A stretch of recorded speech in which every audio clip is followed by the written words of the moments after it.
Okay, although I said at the beginning that we're just going to get into the code and we're not going to really hang around too much on the theory, I thought there was a couple of things that would be very useful to talk about just at this moment. The first one is, and it's all about the structure of the page, and the reason why it will be important is because later on, for an example, you might want to pull in something like AdSense or analytics, and it might say enter this code in the head. Okay, so this is just why we're going to talk about this now. So the first thing is the doc type.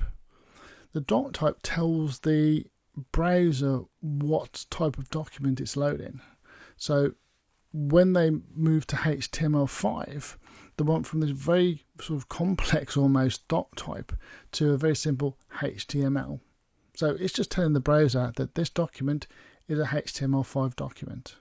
Very simple, very useful, because the browser is kind of pre-warned, or if you want to call that, to know that it's going to be having to decipher the code that's within this HTML document.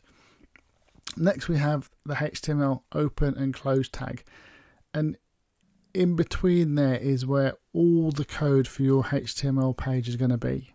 So this is saying we're starting to create some HTML, and this is saying that's it, that's the end of all our HTML code, end of our web page.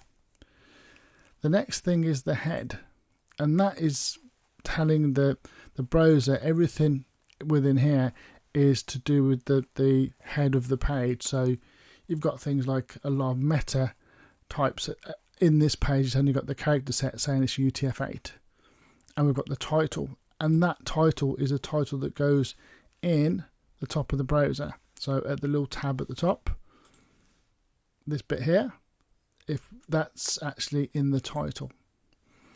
And the last thing in here is the body, and the body is where all the code goes for your web page. So it's kind of saying to the browser, this is where the body of code for my page is.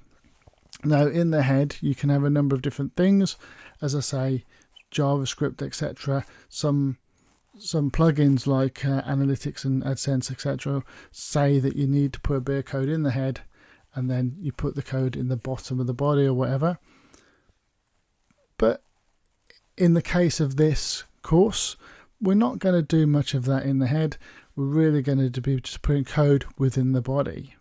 That's where your main web page is going to be.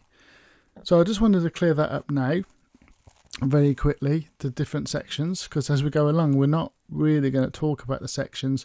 We're going to be concentrating on the actual HTML to create your page, and then the CSS to nicely format that page.